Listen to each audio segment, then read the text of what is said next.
Christopher Brandlin. Hello. Good to see you, Emily. Good to see you. I would say the carnivore lawyer, but tell me about this whole PhD thing. Now it's like Dr. Carnivore Lawyer. Yeah, no, it should have been. You know, my the goal was actually to finish it before I turned 40, but unfortunately, the school did not respond fast enough, like with the committee for my university. So I turned 40 a couple months ago. I was hoping like get turned Dr. Brandlin before, but anyways, I'm in I've been in the last part of my dissertation stage, and they finally approved the final study. It's all cleared out. They're just give your final presentation. So long as I don't. Get really drunk or high tomorrow and try to give a presentation, they ban me, it should be passed. And so by tomorrow, I should be Dr. Brandlin. Oh my gosh, that's just amazing. Absolutely amazing. Because you are actually, this is your third time on my YouTube channel. I've I always got interviewed something you. new, and I got some new stunts that I'm trying out, and I don't know. The sky's the limit, right? You can always do something more. Absolutely. And you're so freaking resilient. You think that one thing's going to take you out, it doesn't. Then another thing's going to take you out, it doesn't. And then you're like, Wow. I'll just go run for Congress. Yeah. The bull riding stunt this weekend for the training was a little scary because I really screwed up. Lucky you're wearing like a helmet, so I headbutted the bull when it launched me forward in the back of the head. It just popped me back, and then I fell on my tailbone, and I fractured my tailbone like 6 times in the past 10 years. So it's so sensitive. That was like, oh my God. I just remember like right when I got off, I did, and not just that, I hit the tailbone and then I did a backflip off the bull and I landed on my neck. Luckily, it didn't step on me, but like I remember the coaches were picking me up. I'm like, oh my God, pain in the ass. And I just talked with my coach right now because he's like, hey, when's your contest? We may even come visit you. But When anyways, is that? When is your bull riding contest? I'll send you the link, but yeah, it's September 27th in Fort Worth, Texas. So I did the bull riding training all weekend, and I was the only person like over the age of 30 because most of them were like high school and college competitors in bull riding training that had been doing it. Like a lot of them have been doing it like for at least a couple of years. So, but it was a boot camp. I thought it was just going to be bull riding training, but no, you're doing burpees. Like, I never even ran cowboy boots, and I'm like doing full jeans and cowboy boots. And it rained on Friday in Utah, so we're doing it in the mud. We're doing army crawls in the mud. Luckily, I can beat all the kids out in push-ups, the burpees, the jump squats, the lunges, and the sprints, like all like 12 hours a day. 8 hours? No, it was 12 hours Saturday, Friday, Saturday, and then like 10 hours on Sunday. But still, like I felt so beat up, and I was just sitting in ice like every night. So yeah, and then I got some other stunts I'm gonna be pulling together too. So I may need to increase my life insurance policy limits first. Absolutely. And so, what were the kids eating? A lot of them they had breakfast burritos, but they had a crap load of just bacon and eggs, and that's what I did every morning. And then I had like ate a little bit more. They just had like some like snacks, but I didn't really snack. I just ate like a good amount of like steak and eggs in the morning. And they had the coach. He was actually carnivore, Joe Frost, and his brother is the world champion too. So when I contacted the PBR, I'm like, hey, I need a really good bull riding coach to make sure like I'm jumping on a bull for the first time. They're like, yeah, they all refer to the same person. So he actually was carnivore for the last couple of years, and he's doing kind of like a Saladino fruit stuff just because his energy. I was like, no, just you need to increase your fat. Just increase your fat. Trust me, that's how you can get energy. You don't need to do that fruit and honey Saladino crap. Like just you can get energy from fat. And I told him that I prefer like raw fat. If you can get it from a good source. Like I like raw bone marrow. And actually, what I do is I go to Sprouts and a couple other stores and I buy a bunch of bone marrow, and I just like all about like each is like 1 or 2 inches long, and I just sit it on the counter for like 20 or 30 minutes. It just defrost because they're frozen, and the bone marrow just slides right out like butter. It's the most soothing thing for your gut. Mm, So, anyways, mm. I'm a bit nice and sore, but yeah, I'm still gonna go out to I have some events and meetings with some people from some of the owners from the UFC tomorrow. So yeah, I'm just getting connections. So that's why the Republican Party of Clark County of Las Vegas, they kind of like prefer me for the Maha movement. They put me on this committee just because they like the fact that I'm probably the most embraced in health and fitness. And even though I've been practicing law for the past 14 years and about to become a doc, I call it Dr. Dick, like I told you, because my father said if you're an attorney and you're a doctor, even though it's a PhD doctor, which is a research doctor, I was like, your name is Dr. Dick. But my PhD gives me an advantage because the PhD is focused on public policy and administration for running any kind of larger local governments, but it crosses over with public health because our residencies, for residency, for 40-hour residencies, were all mixed in with public health, and all the qualitative and quantitative studies that we were reviewing all analyze basically implications, including the vaccine mandates. As you may know, I was like the strongest anti-vax attorney that was part of the West Coast. That's amazing. That's absolutely amazing. And I think it is really interesting, though, to have a politician who is out of the Diverse. box. Yeah, exactly. Yeah. You want to, I'm trying to see if I can cover every field. And I'm also, I'm getting my pilot license too. Uh, I go back and forth because most of my family and another person, let's just say that, are in California. So I've been going back and forth, and like I think I even left like at 3:30 in the morning, like the other day. And I usually do leave at like 3 in the morning just to beat all the traffic. And I know where this California Highway Patrol like lodge out, and then Nevada, so I know where to avoid the tickets and all that. But still, it's almost a little less than 4 hours, but sometimes it could take more back and forth, and sometimes I go back and forth 2 times in a week. So I don't know, driving 1,500 to 2,000 miles, and this is why I can't really be a father or a husband for quite a while because I'd be a horrible husband and father, just never home. And not just that, with the campaign, I'm going to all the meetups with the Healing Humanity and Dr. Kiltz.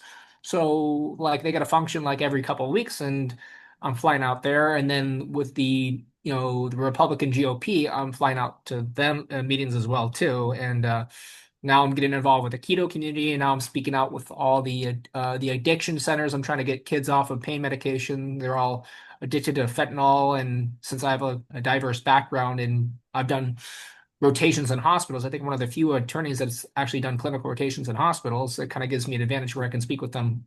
And I can speak eye to eye with the kids. I think they can see level to me. Even though I turned 40, sometimes I can look a little younger. I don't know. yeah, but whenever you do that like one-handed push-up, you're gonna get Oh their yeah, that's attention.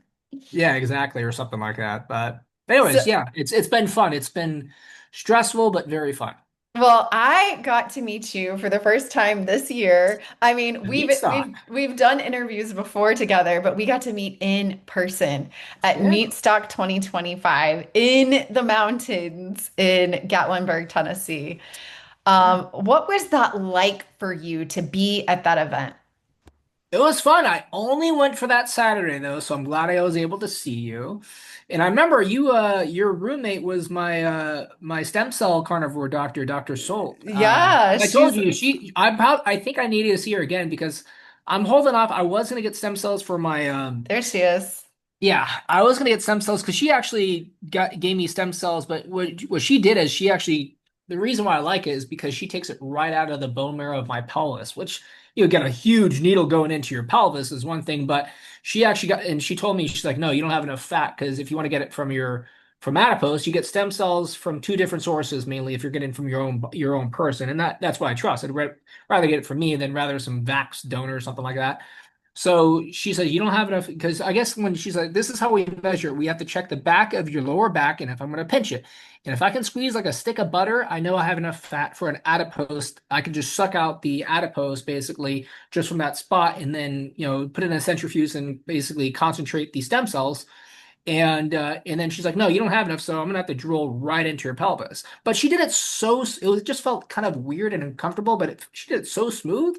I didn't feel that bad. And I think she did it like in October. And I was like, hey, I'm feeling so much better. Like a week later, she's like, you know what? I really saw you because I want to go skydiving again. And because I used to do skydiving a lot more. And I said, I haven't done it in at least a few years. She's like, Chris, you're a little psychotic. You need to wait like 6 or 8 weeks before you start doing some crap. Like, you need to let it set in. I was like, fine. So 6 weeks later, like the first of the year, I think I did my skydiving and I had a decent landing. And then I did it again for my 40th. And I'm gonna probably do that every couple months because I need that kind of adrenaline kick besides riding bulls and doing stupid stuff. I love it. I love it. I love it. Yeah. So what whenever you went to Meatstock, I mean, obviously there was so many people, but what do you think about this list of the speakers next year? No, it's definitely a lot broader because I think it's going to be at a different center because it's going to be. I think Yeah. Scott was saying he could 3,500 people or something like that. That's huge. Yeah, I don't know. The number I Or heard for maybe the 1,500. Maybe I'm capacity, blowing it out of yeah, the proportion because capacity was yeah, but 1,500 for the room. I told my client, Dr. Shafee, because I just spoke with him recently. I was like, There he I'm going to is. go again. You're good. Hopefully you can see this time, but he plans on going. Awesome, awesome, awesome. I love it. I love it. Well, I am ridiculously excited about that, but more And so, hopefully we can see you faster than that because a lot of people, and Dr. Kiltz, he's actually gonna, because remember, I've been going back and forth between LA and Las Vegas because I still have some clients I meet in person in Las Vegas, LA a couple days a week. But I'm hosting a very large Los Angeles meetup if you can make it. I know Dr. Kiltz just told me, he just texted me, he said he's gonna try to make it. But the good news is that everybody comes for free. This is something that I'm covering on my dime. All you have to do is you have to bring a steak because I'm covering like the basically the clubhouse and all I'm reserving all the barbecues and all and that. that And clubhouse looks um, amazing. yeah, no, it's right next to my office. So I think it's going to be right next to my Torrance office. That's where it's be, Torrance, California. So yeah, that's set for October 25th. And then I'm doing something in Reno on October 11th, and then I'm co-hosting a Arizona meetup. I know that's not that's in January, and that's with Dr. Solt too. She's co-hosting with me too. No way. So That's yeah, awesome. yeah. That's So I inc want to. Everybody asks if they want to like host something. They're like, "Hey, we've been waiting for a meetup." I was like, you know what? If you can get together like 10 to 15 people at minimum, I'll co-host it. I'll put it down. I'll put the deposit on my credit card. So that's what I did for the last couple ones. There we go. There we go. And so the whole reason why you're doing all of this is obviously you are running for US Congress. Like, what made you Yeah. think to do that?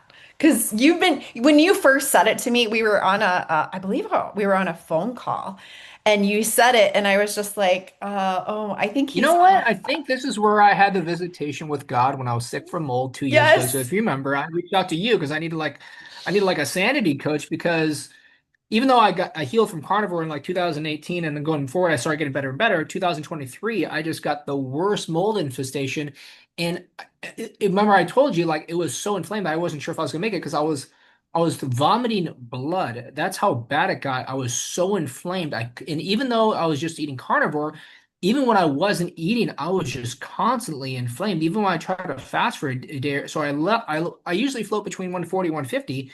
I got down to like 115, like 110, like very, very skinny. The total little bitch syndrome.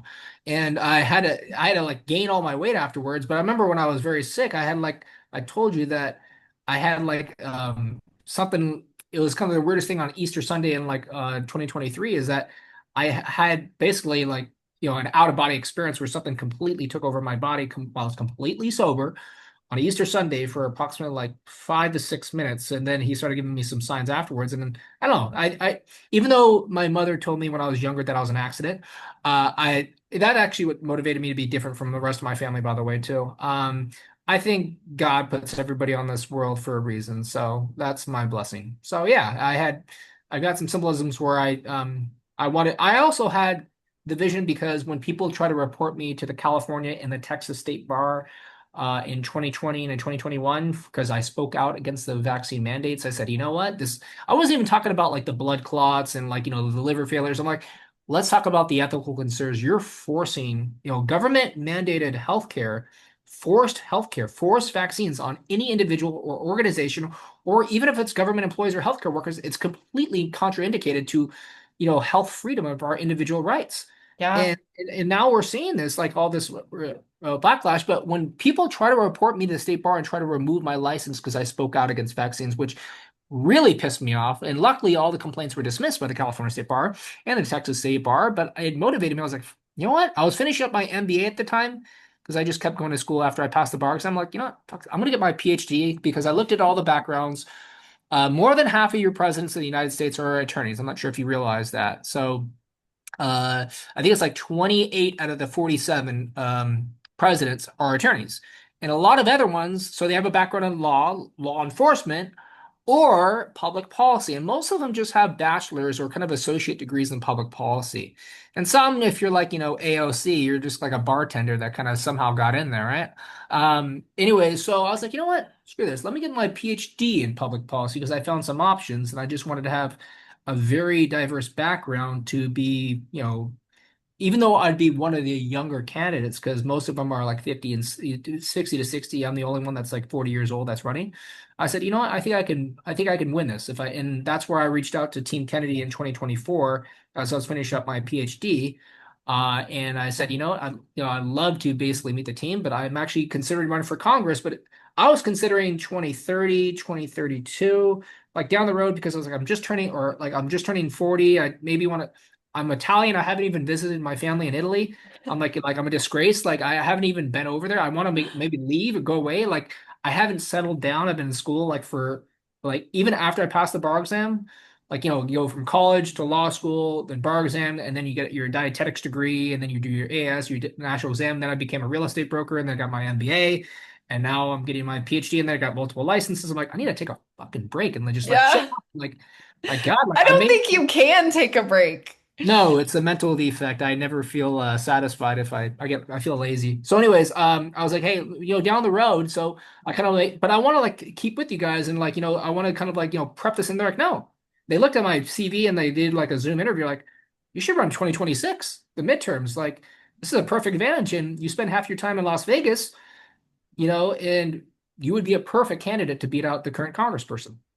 So, Wow. anyways, yeah, that's why I went to DC and January, and I met with most of the people from Team Kennedy because he had a separate Maha ball. So if you ever go to like inauguration, like at night, and it goes like for like 5 nights in a row, it's like a couple days before the inauguration, and like the inauguration night is the biggest party, and then there's like sometimes they do it like it afterwards.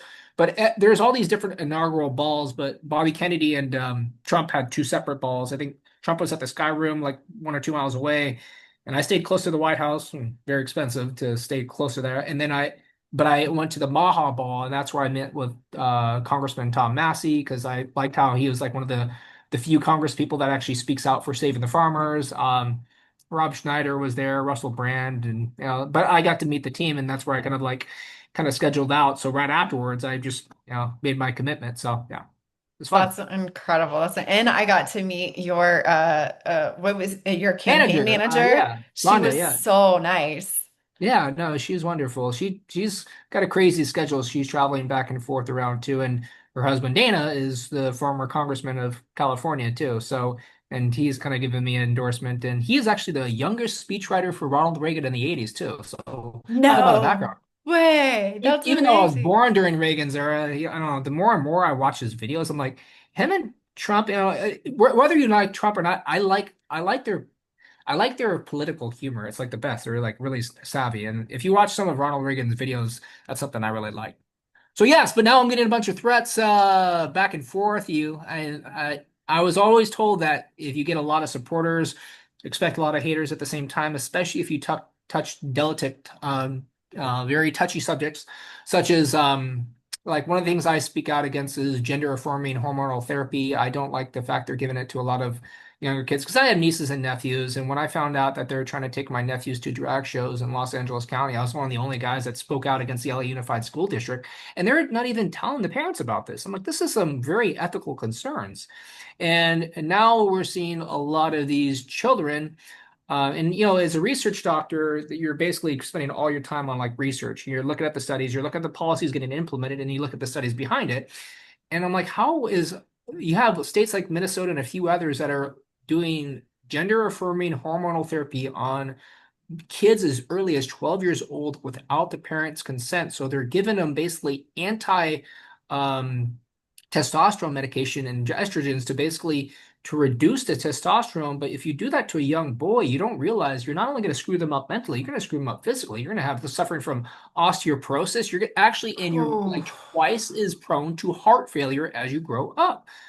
And not just that, they're learning that like the growth is like not getting like stimulated, that they're going to be they're underweight, malnourished, they never reach like their highest height and capacity when they start screwing up their hormones. So I think a lot of people need to recognize that what they're doing in different states and where they're passing the parents are not fully informed, and luckily, a lot of parents appreciate me speaking out, and that's why they invited me in Las Vegas to speak out to allow the high school kids to not only about the addiction centers, but basically health and wellness.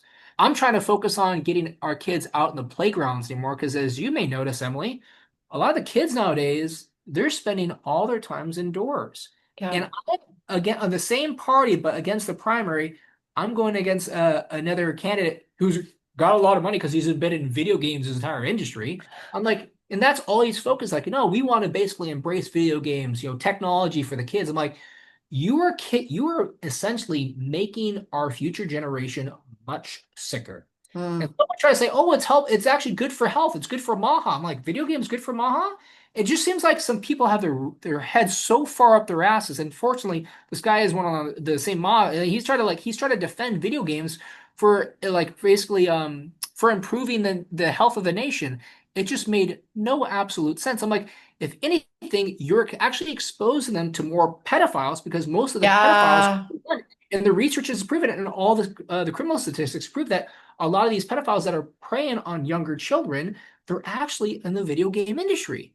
And I was like, and not just that, these are guys that have been playing video games. They actually turn into your future pedophiles. So the only thing that you're doing is if you're promoting video games, you're actually exposing children to more pedophilia.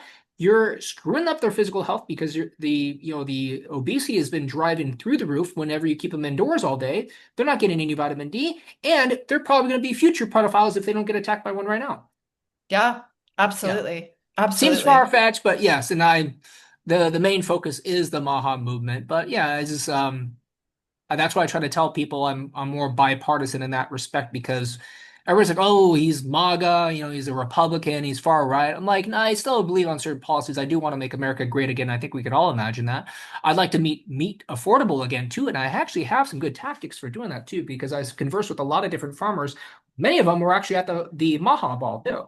Oh, So really? it's not just providing more subsidies to the American farmers. It's got to like changing the regulations. You want to be able to expand it so have more open grounds for the pasture raised. You want to implement regenerative farming, which has been by one of our colleagues, Nidhi Bali. She actually wrote a book on, Yes. yeah, and it's really interesting, like on basically the movement and like the scattered and the pasture raising of these animals on a wide range can actually improve the soil.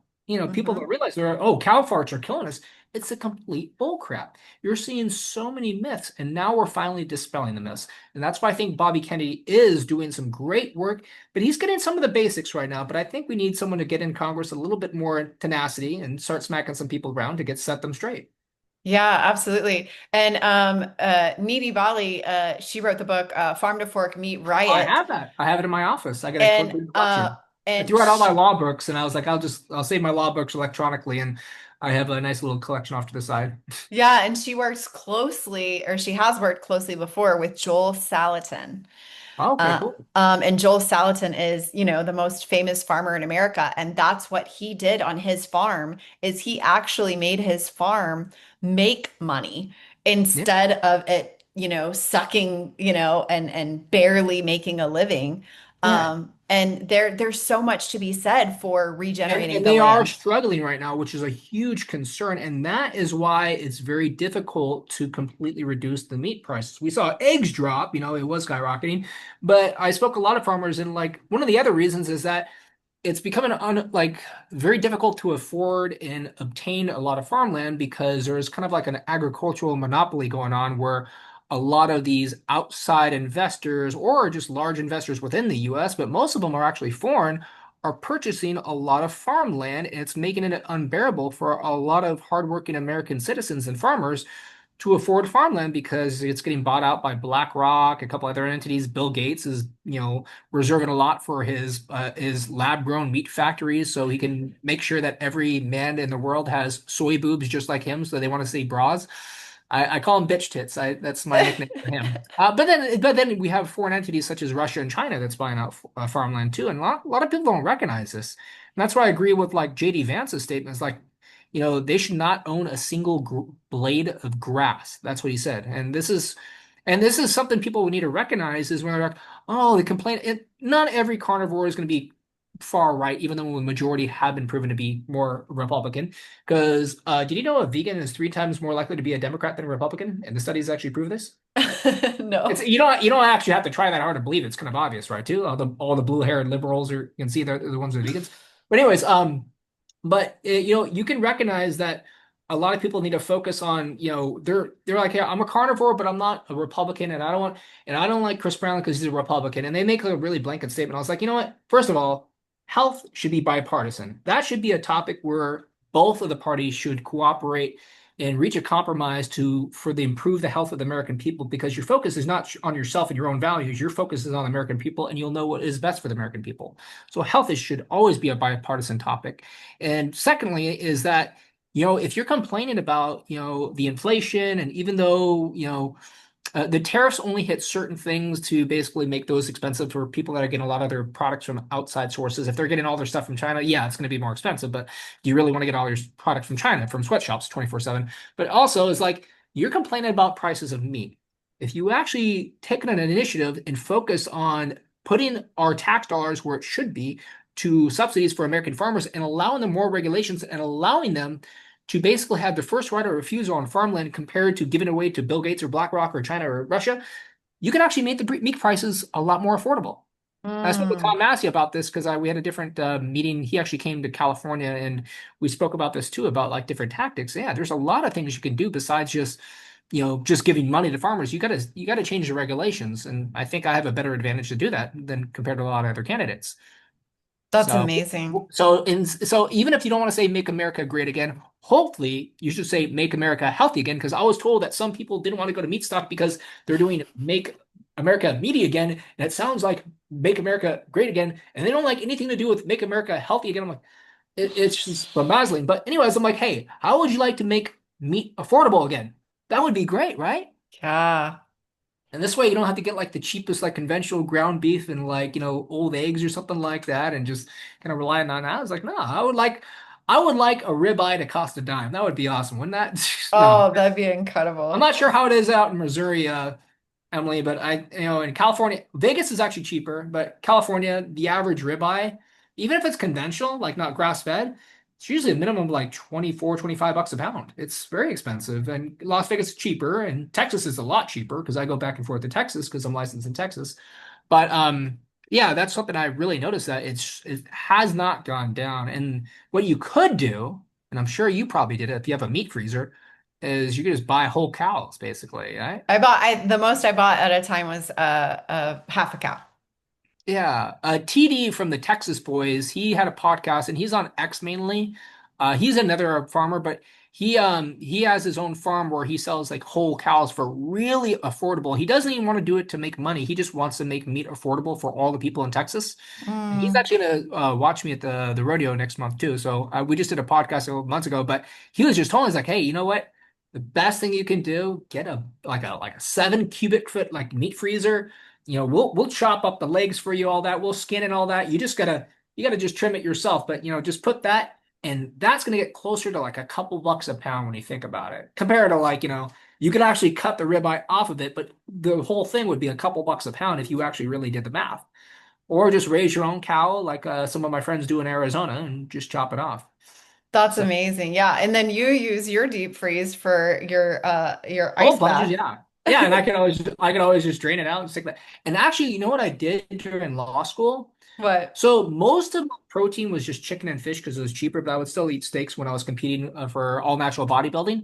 I actually got a meat freezer. I got like a 5 cubic foot meat freezer. I cut the next it, but I was eating probably 2 to 3, sometimes 2 to 4 pounds of meat a day when I was competing in bodybuilding. So I've always been eating meat, but I was kind of still supplementing with like, just a little bit of like a couple vegetables, and you would do nuts and seeds. But then when your body goes through a very inflammatory and regretful process with conventional medicine, you know that you can only eat the foods that nourish you, and you cannot afford to take the risk of eating any kind of inflammatory food, such as nuts and seeds and oils and fruits and certain fruits and vegetables. I'm not, just like Dr. Kilt says, I'm not expecting everybody to go complete carnivore, but I would like everybody to just start eating real food.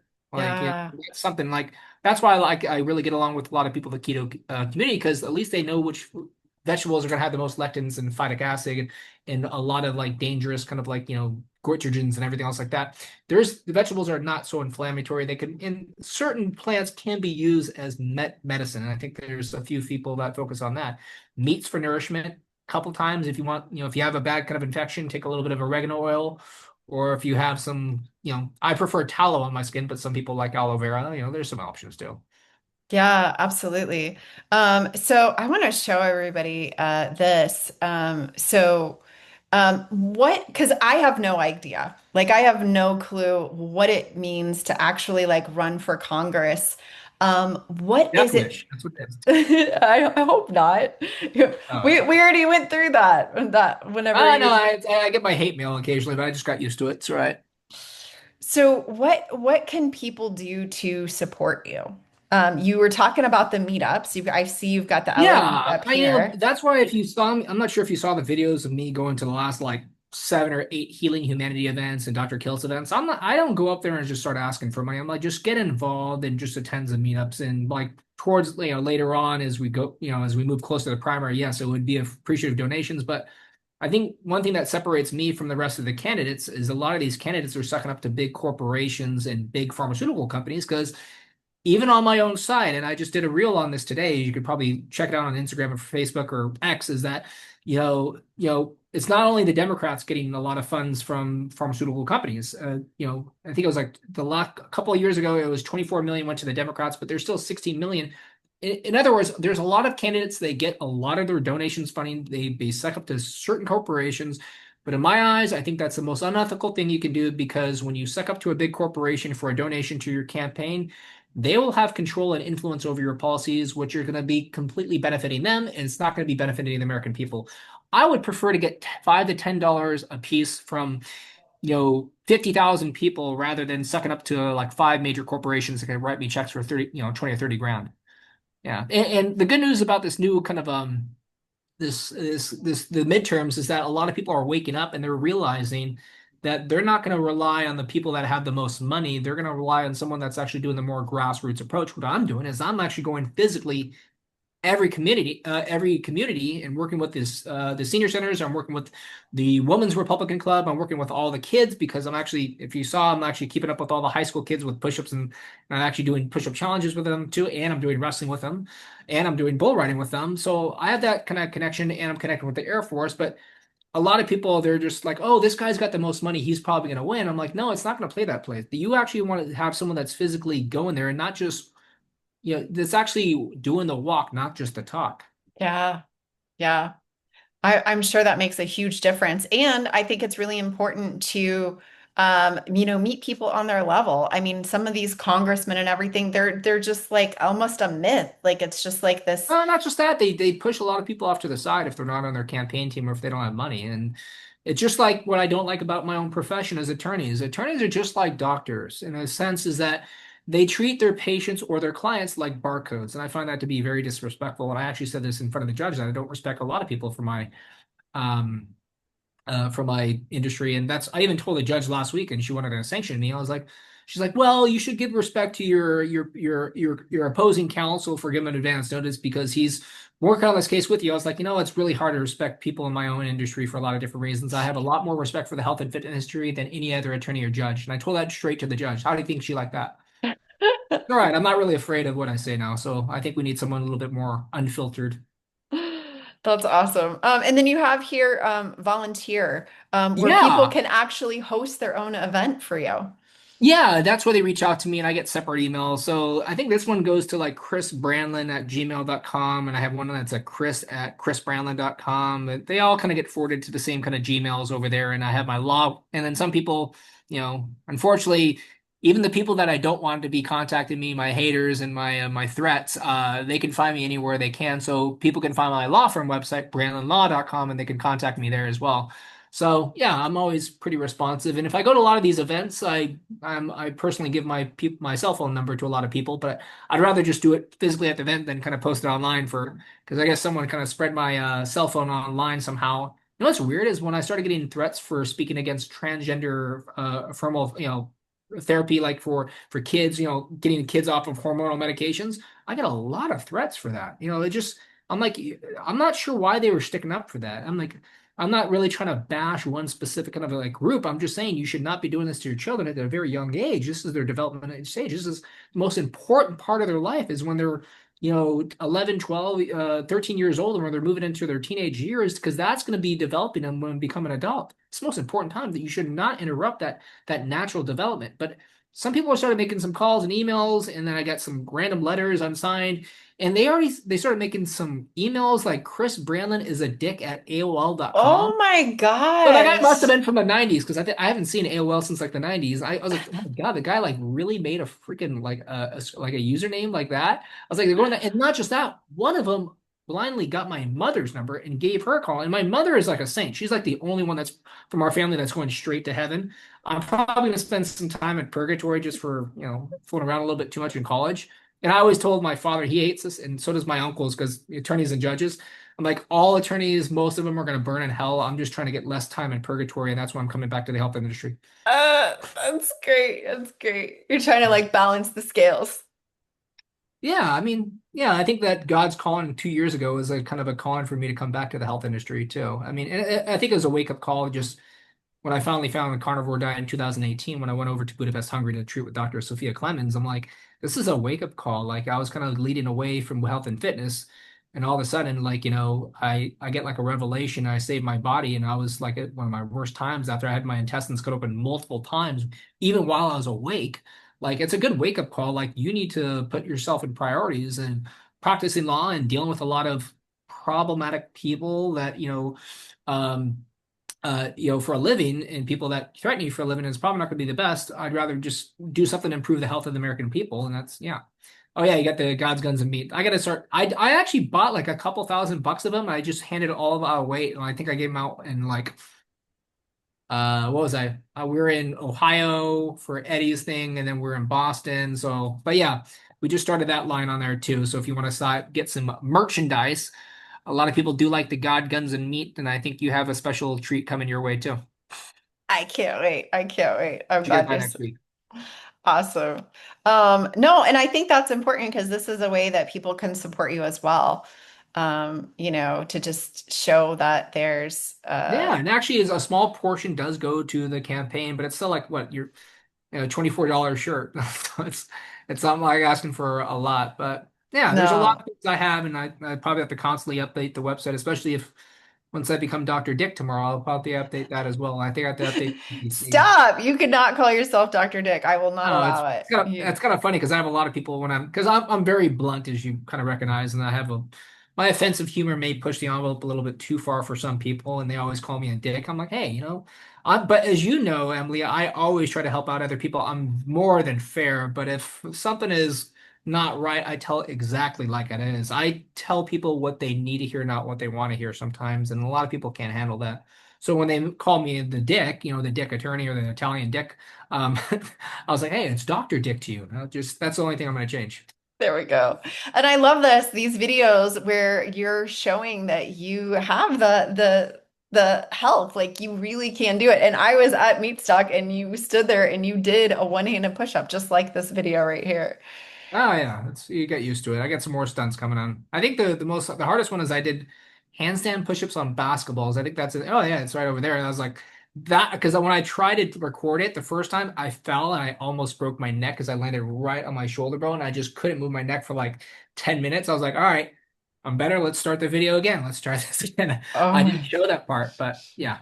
I love it. I love it. And you got to interview with Dr. Ken Yeah, and I Berry. saw you got to interview with Ken Berry too, and it was kind of a surprise because I thought I was going to go on his podcast, but was it as I forgot his God, what's his liaison's name? I totally forgot. But anyways, she's like, oh, he will come on. Alyssa. Yeah, listen, she's like, she said, oh, he will come onto your podcast. I'm like, oh, me question him, but it was great because I already knew that he was very involved in the political stature of like in the state of Tennessee, and I already knew that he was also a very devoted Republican, and that made it a very interesting conversation too. And what I liked about it is because just like me speaking out against I don't like my members of my own profession and attorneys, he is doing the same thing. Is like this is, it's not that doctors are sinister. I never said doctors are evil, but they're not uneducated, they're not uninformed, they're miseducated, they're misinformed about all the education because and he even admitted that the main focus on medical the curriculum in all medical institutions are pharmacology, and then he actually said, because I showed him the studies that showed that the most prestigious medical institutions in the United States spend like less than 20 hours total. I think it was 19.6 on average on nutrition in their entire medical school careers. And he said, oh, it wasn't even that, maybe like 10 or 11 hours when I did it. And I think this is a Wow. huge wake-up call that if, and just like the same rails, if you go to a doctor and you complain about problems and the doctor automatically prescribes your medication without asking about your lifestyle or your diet, you don't have a doctor. You got a drug dealer. And most of them are having that kind of characteristic. But I'm very proud that Dr. Berry is one speaking out against that. But I'm really hoping that he can convince a lot of his peers to kind of like get their heads out of their ass. Yeah, absolutely. And I love he was talking about his they're building the bylaws of the American Diabetic Society, Yes, and they're Shannon making Davis, who is my other friend, she was one of the founders of that too, and she was the one that introduced me to that too. Yeah, the and A, he, right? yeah, and he was saying that he wants to make sure that whenever he's long gone, that it's still in the bylaws that they do not accept money from Kellogg's and Yeah, Coca-Cola and all that, because I think that's really important because there's always strings attached, like you just said. and people do not realize. So almost every private or public institution or organization receives funding from Big Pharma. Almost all medical institutions who are teaching our future doctors, the majority of their funding comes from pharmaceutical companies. And people like, hey, I don't trust, all these liberal mass media outlets like, CNN, ABC, MSNBC. I'm like, did you know that Fox News actually receives 75% of their revenue from Big Pharma too? They're not much better. And this is where I have to bash my own political party, but I'm like, someone needs to do it. Someone needs to have the balls to step up. So, and they're like, you're gonna really draw some enemies like in Congress. I'm like, no, the focus should be the American people, not your individual peers. Okay, so this is what people need to recognize. But the other thing is what's more concerning, Emily, is that all the government entities are receiving funding from pharmaceutical companies. And this is where Bobby Kennedy, people don't realize that he still does not have full control. Still has some higher authorities that are getting control. So the FDA, the Food and Drug Administration, is also funded by pharmaceutical. The Centers for Disease and Control claim that they're not receiving funding, but they actually have the Center and Disease Control, the CDC Foundation, and they have a foundation that the CDC Foundation receives funds from Big Pharma. This is how they try to create these kind of shell corporations or entities or foundations to kind of loop around a lot of the funding, and people don't recognize this. And just I'm a dietetic technician, which is just similar to a registered dietitian. We get credentialed under the Academy of Nutrition and Dietetics, the A&D, who actually assists with prescribing the food pyramids for schools and hospitals and institutions. They get funding from Big Pharma. So you can see there's a huge like widespread kind of scandal of money getting passed around in spots that a lot of people don't know about. So this is where we really need to kind of, I think maybe I may get shot before I even meet the elections because I kind of want to expose all this and I don't I must expose. I don't want to. I have to. And people need to realize this. If they want to shoot me, then go ahead. Luckily, I don't have a wife Absolutely. and kids. I got nothing to worry about. So Well, you got me. I'm your friend, and I don't I want you shot. That's all right. You'll have backups. And actually, I'm probably getting licensed in the state of Missouri, by the way, because I already told you got dual reciprocity. So I'll do the motion. So if you ever need a lifetime attorney, I'm going to get licensed in Missouri too. Since I'm licensed in Texas, they have reciprocity with more states in the state of California, and I'm getting fully licensed in Nevada too. So the only thing is, every time you take an additional bar license, it's like an additional $3,000 per year or something like that My because you have to gosh. the annual fee is ranges between $500 to $800 in a lot of states, and then you have to subscribe to a local county bar association, and then you have to do your organizational units, your continuing education units, basically your MCLEs, basically they call it for the legal world, and that costs money too, and then you have to have insurance, and I have satellite offices, so yeah, Good I work my grief. ass off, but I have a lot of expenses, and the campaign is kind of expensive, but I think I can bear through it. But Absolutely. it would be helpful maybe as we get closer to 2026 if I'm going to start asking for donations. But my manager said, she's like, you're way too nice to people. You got to sit there and ask for money. I'm like, I'm not used to doing this. This is weird. I send invoices for doing legal services, but I do a lot of free. She's like, no more free Chris. No more of this free crap. Uh, It's all right. I'm still going to be hosting something. I am hosting another Las Vegas meetup too before Meat Stock. So hopefully, I'm not sure the last time you visited Las Vegas, Emily, but you should check it out. yeah, yeah, absolutely. I did. I saw that on here under the oh, Well, that the was the arena. past one. Well, that was the past one. Yeah, then we just kind of like removed it, but we're gonna be. I'm just trying to set up like a new venue and get a part. I'm still gonna use the same caterer because he became my client in Las Vegas because I started doing all his general work. But he actually, and since he liked that, I kind of helped settle a case for him. He gave me extra meat. I'm not sure if you saw it, but like I had like an extra like we had like probably 70 people maybe total, maybe 80, because some people kind of came in and out really quick. But I ordered like a couple hundred, over 100 pounds of meat. Like I know I ordered meat, couple hundred pounds of meat, but he gave me an extra like 40 pounds of like pork ribs.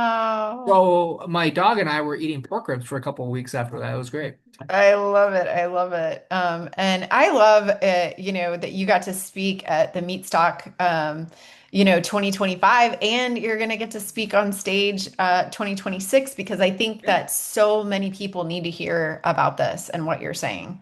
Yeah, and a lot of people say, we don't want to hear him talk because he's in politics, and don't make it too political. But unfortunately, as much as I hated politics, and like at a dinner table at a family gathering, you'll say, and you probably experienced it too, right? I think everybody's like, you're gonna have something like, oh God, you see what Trump did on the tariffs. You see what Biden's like. They're like, oh, no politics at the dinner table. That's like I was like, unfortunately, politics affect the every aspect of our daily life. You don't realize your gas, your ability to take your kids to school, your ability to homeschool your kids, the ability to purchase your own meats from a certain product or buy meats from the farmers, or your ability to buy raw dairy. That's all affected by politics. People need to recognize this. So instead of shaming me out, I think should, and at least you kind of know me a little bit better than most people, that I shouldn't be shamed just because the fact I've been an attorney, because that's right. Oh, he's an attorney and he's going to become a politician. That's like the least kind of person you should trust. But maybe you should look at the fact that I came from the health and fitness industry that I'm coming back to. Yeah, absolutely. And yeah, anybody who has anything to say to me, I'm just like, no, he's the salt of the earth, like incredible guy. And that's why I'm referring colleagues to you too. Absolutely, absolutely. And then on Instagram, you have still have some of these Oh little yeah, you like clips that and humor stuff. joke? Some people are like, you shouldn't do that with politics of calling every politician a crook. I'm like, sorry, I'm gonna go in there even when I win, I'm still gonna call every other politician a crook. Absolutely, absolutely. And of course, this beautiful tomahawk steak. Oh Um, yeah, and the cow is how. I love Noel yeah. and Kevin. They're the And sweetest. I did have to shave my beard. That was getting a little too gristly after the bull riding training. So I loved it. that I was just loved it. that was just 3 days of not shaving though. A lot of people are like, well, how long were you growing? I was no, 3 days. They're like, you can't grow that. I was like, no, I'm Italian. I've been shaving since I was like 9 years old, unfortunately. I love it. I love it. And then of course, you can follow about the ice bath and all that stuff. Oh yeah, I always say whatever to keep yourself going. I mean, meat should be. There's a lot of people that don't need like peptides or hyperbaric oxygen therapy or ice baths, but I think they come as good adjuncts, especially like me, where unfortunately probably the biggest vice I have in my life is I'm always going to have a lot more stress and lack of sleep for the next 15 months. Yeah, and I don't know, my father's, I think he's finally starting to support me because I should show him more respect, because I think when I was on Fox News, I said I became an attorney because my father, said he doubted me going to law school and becoming an attorney. But it's true. He kind of laughed at me because I was smoking weed and drinking like a bottle of tequila at night when I was a fraternity. I was still in decent shape because I was a personal trainer, but I was kind of like the Van Wilder. So but then he started supporting me more, and he started giving me like the very first law firm I worked at before I ran my own private practice was one of his colleagues in downtown LA. But even though he's like, the last thing, he is not supporting me going for politics, but I think he has good reasoning because he's like, you're not focusing on you don't stop to smell the roses, basically. He's like, you're gonna die just busy and like helping others, but you're never gonna help yourself, and you're gonna die unhappy.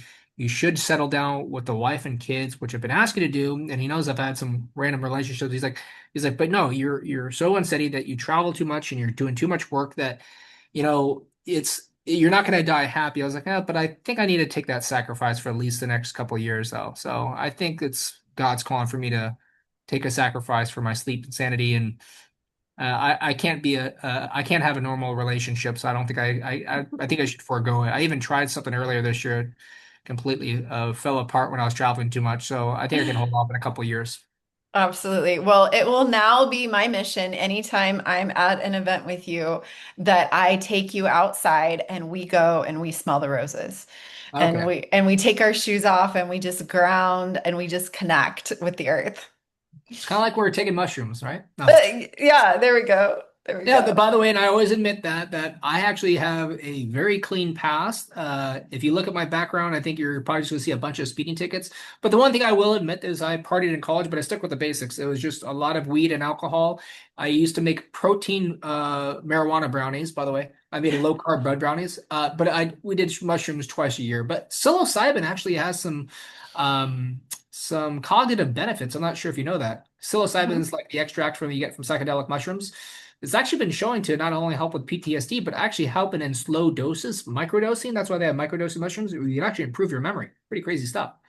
Yeah, yeah. I've been seeing some of those studies, and it's different than being high. It's just Yeah, microdosing. exactly. Instead of taking a full eighth or half eighth, which you usually do in college, and just tripping balls at Joshua Tree out in the desert, if you just take small doses, like, because I think an eighth is what, 3.5 grams, 3,500 milligrams. So if you take, they actually have like, it's called like Schedule 35. And one of my cousins was kind of like teaching me about it too, because she's all into the shroom and industry. But anyways, she's like, no, just take like a 1 or 200 or 500 milligram capsule, like a small dose. It's clean too, and that's like it's like a seventh of getting high. So you're just doing a microdose. You'll probably feel nice and relaxed. You may feel a little funny, but you will actually feel, you're not taking any of these dangerous medications like, all these like, yeah, all these anti-anxiety medications that are really driving people insane, like these benzoates, they're really causing a lot of like suicidal tendencies. People don't realize that they're taking something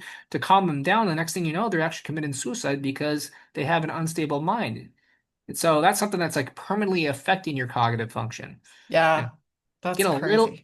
and that's why I asked Dr. Kiltz in Ohio. I was like, even though I'm a Republican, this is going to be my libertarian part of me. I'd rather someone get high on marijuana after like a traumatic incident, if they're in a hospital from like a being a burn victim, to help with the pain instead of taking fentanyl. And then, Yeah.